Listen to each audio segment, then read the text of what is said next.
Hey, one of the things that I've been fortunate enough to help other people with over the years is to facilitate them figuring out what they want to do with their lives.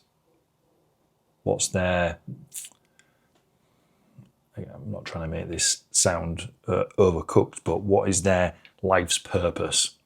What's the thing of where when they wake up on a morning, there's such excitement inside of them that their feet barely touch the floor, and the curtains get flung open. And there's just such a level of excitement to get into the day and do that thing. Everything else almost gets forgotten about. That sort of childlike energy, towards things. Before I was able to help other people, with that, I had to help myself, is the real truth. I think the same goes for a lot of things in life, right? You need to have understood at least your own path and journey, and then practice that maybe a few more times with yourself, and then a lot of times with other people, to then say, all right, I've got a pretty good gauge on this, and there's a, dare I say, a system or an approach, or maybe a systematic way to look at it. And I just wanted to share a few of those to see if maybe it opened up a few ideas or a few boxes for you. Maybe, you already have a business, maybe you've already had several, maybe you're employed and you wanted to look to do something else, or whether that's start a business or move into a different career path, whatever the combination is. I think there's a universal truth, to some of these things that I've seen and, carried out on myself. So start you off with, I guess, just the first thing I think is just layers of realization. And I think there's actually more lessons in figuring out what you don't enjoy doing than there is in the things that you do love doing. Because then it's a mathematical equation of deduction rather than addition. And I imagine it a little bit like if you're wanting to look through a window, then it has to be clean. And if it's not clean, then I'm going to have to, get Windowline and a cloth, to wipe it off. But maybe actually before I even got to being able to use Windowline, I had to just, use like a rag, to clear off the cobwebs. And maybe even before that, there was another layer of dirt, where I had to, I don't know what it's called, something that would blow off all the dust. And then you can use the next thing. And then you can use the Windowline. And then maybe there's a final, I'm not a window cleaning expert. I've gone off on a tangent that I can't keep up with myself here. But maybe there's a final product that then, repels the water and the dirt, from the glass. So it stays ever clean, right? And I think that's the same of when you're traveling through life, with your careers, with your businesses, with, and this is not, when I say businesses as well, look far and beyond just ones that you are yet to own or have owned or have run yourself, because you can have a glimpse inside of other people's by being a customer. The amount of times that, I've been a customer and love, the product, I don't know, it might be coffee, it might be a coffee bean shop. And you can maybe I've fantasized a few times about having my own coffee shop or something like that. But actually then when I look at what it takes to run one, I'm just like, yeah, that's not a bit of me. And maybe you have worked in a coffee shop and you realize that's not what you want to do, and that's not your life's purpose, and that's okay too. So I think the first thing, like I said, is deduction. What do I definitely not want to do? What's the thing that made me go, it's Monday tomorrow. I really can't be bothered, to get up and do that thing. I found no excitement, no joy inside of it. Maybe you're a person, and I'll come on to this stuff next, but maybe you're a person that needs praise, for the work that you're doing. And if it's a thankless role that you're inside of, then you'll never get that. Do you know what I mean?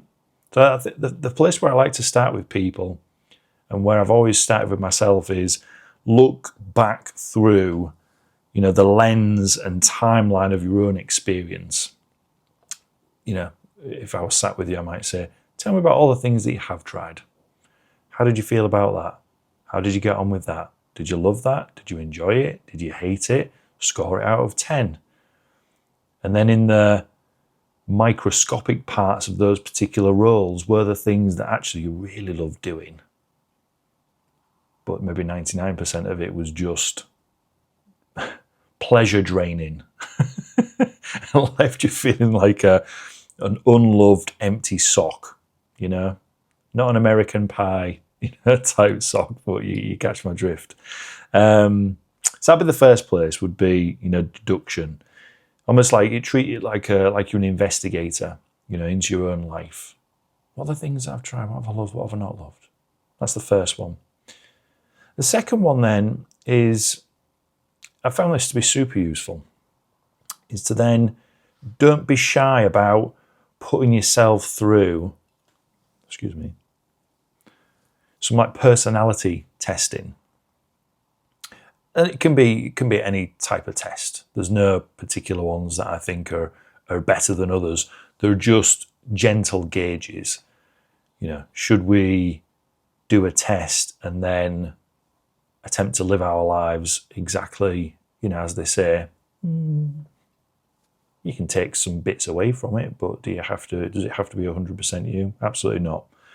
Some examples are Myers-Briggs. And there's a whole host. There's like big communities that specialize in, particular advanced ways of testing, the Myers-Briggs side of things. But again, it's just, to give you maybe a little bit of flavor about yourself, or help you understand something about how you think, how you operate, versus maybe what you don't know about yourself right now. Super useful. There's DISC assessment. What are some other ones? There's some like IQ tests you can take that give you feedback. There's a bunch. Again, Google will be a lot more useful than I'm being right now. And there's a lot I've taken over the years, hence why I'm struggling to remember them all. Oh, human design. That was the other one that I wanted to mention. Human design, some people look at it as a little bit woo-woo. And you totally can do. But if you're open-minded to try and figure out what your thing is, then I wouldn't be shut off to the idea of just testing and enjoying the process. And if you find it laughable, then disregard it. So that's the second one. So first thing is, deduction, a matter of elimination of these are the things that I've already done.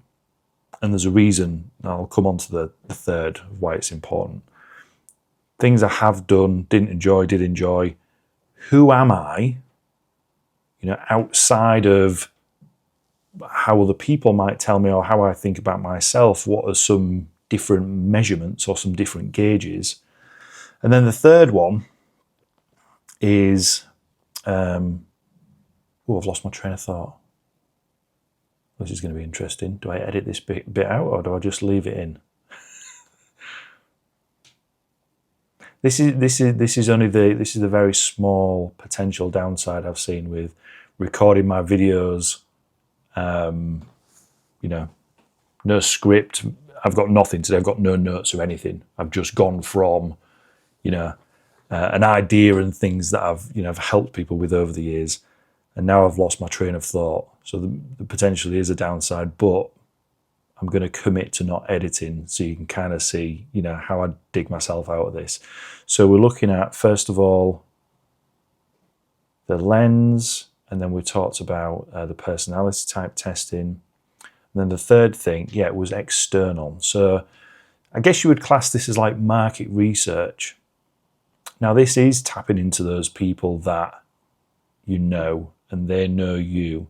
And I imagine it a little bit like a target system, with a bullseye, and then the rings are getting bigger around the outside. And I would imagine, and I would start from the inside and I'd work my way out with these people. Now, the people that are in the bullseye are the people that you spend the most time with, the most intimate time with, and the deepest connections that you have. So, your husband, your wife, your children, your parents, your cousins, aunties, uncles, you catch my drift. I would start with those people. And then, whatever you consider to your next layer to be, your next, until eventually, depending on your resource capability and your network, you might eventually get to asking, strangers, because then that gives you some offshoot, type of feedback or market research that's quite useful. Now, what are you going to ask these people? There's a bunch of things you can ask them. Depends what's important for you to find out, but things that, I've asked, for my own evolution, if you want to call it that, is things like, what am I really good at? If you were to be dead honest with me, what do you think I'm the best at that other people would struggle to keep up with me on? What's that thing? What's that? Where do I have that bit of flair or that X factor that you can definitely see, feel, and hear that other people don't? What's that thing? And I've asked that. I've also asked on the opposite end of the spectrum, which is, what's the thing that I find the most challenging, that I struggle with? What has been the thing that you've witnessed me having, potentially a lot of stress around, a lot of struggle? And they'll give you that stuff. And do you know what amazes people about this such simple process is because we rarely ask these types of questions, to the people we're close with, and then, as we move out. This is like epiphany land. This is like, this in itself just sends so many mental fireworks going off. Because I can, like, for me, and then for the people that, we've taken through this sort of process, they've gone, I can't actually believe the feedback that I got. It's given me so much insight. I am on the right path. Or I need to jump off these train tracks ASAP. I am not. I repeat, I am not doing the thing, that I should be doing with my life. Real simple. Really simple. So there's a bit of a self-assessment regards to what you've done in exchange for money, career, businesses, etc. Take away the things that you've, not enjoyed doing, and have a look at the things you've really loved. Take some personality type testing, maybe a bit of human design, whatever. There's a ton of things on that when you type on Google, that you can search for. I can leave some bits in the description if it's useful. And then the third thing is market research, if you want to call it that, and asking your loved ones and those that are close to you that get to observe you in different scenarios. Who am I? Like, what am I really great at? What am I not great at? What, makes smoke come out of my ears and destroy my morale? And what makes me light up like a big kid? It gets me so excited. When have those times been of where I've lost track of time? We've come in and 3 hours later, I'm still doing the same thing. And I'm quite happy just to be left for another 3 hours doing the same thing. Like a state of flow. The flow state is, what people like to allude to on this third thing, by the way. Those three very simple things have been a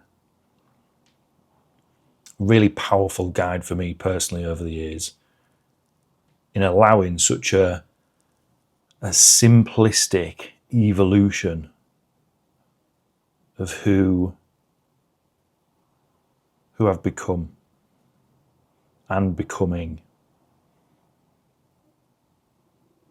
Because how you think, like the market research one, the third one, how you think you come across to other people and how you believe in your own mind you are being perceived is usually very different to how you are actually being received by other people. One personal example was, I don't get it anymore because I've been doing videos for a long time now. So I've got I've got a strong measuring stick, if you like, to my energy on camera and my pacing and this type of thing. But I used to feel like I was, either talking really fast or talking too slow, and there'd be a lot of, self-critiquing. And quite often, I would just throw videos away because I was like, well, it's fine. And I wasn't hurting myself about it or, degrading myself in any way. It was just like, I just don't see the point. But actually, when I've done the more, and I've not, these three things, by the way, you don't just do them once. You continue to do them. You continue to assess the things that you're great at, not great at, things that you love, things that you hate. You continue to do, your market research piece. Do you know what I mean? If you just do it once, then yeah, you'll probably get a good evolution, the first time, or realization, or whatever you might want to call it. But if you continually do it, then it's a little bit like, a ship that's on water. I was going to say pilot. I'm not a ship captain. All right, don't hurt me for the science on this. But if a ship is traveling in a particular direction and if it's off by just a very small margin of degree, by the time it's traveled, the few hundred miles or the thousands of miles, it is so far off its initial destination, it's unbelievable. And what I think we have to do and take responsibility for in our own lives is making sure those, microscopic adjustments allow us to get closer with less effort and just a little bit more ease by, checking in more frequently. Because, it might be you, it might be someone that of where, they've got towards their senior years and they've got a lot of regret. I should have tried this, I should have done that, I wish I'd realised this sooner. But that's good. That's good if you've heard that from somebody else, and I think that's great if you've maybe got a little bit of that ebbing away at you now, because there's still time to steer the ship, back in the direction. And what you're better off doing, in my opinion, is having to only change or steer the ship by small amounts, tiny degrees, than realizing, you're about to crash on the rocks and you're having to do like a complete 90 degrees, or if not, 180 to avoid complete catastrophe. I'm sure you don't want that. So there you go. There's a few little tools that might help you, on your way to find whatever ultimate destination you're looking for. Things that I've used, over a lot of years, and I've implemented into other people's lives, and it's helped them a ton too. All right, I'll see you soon.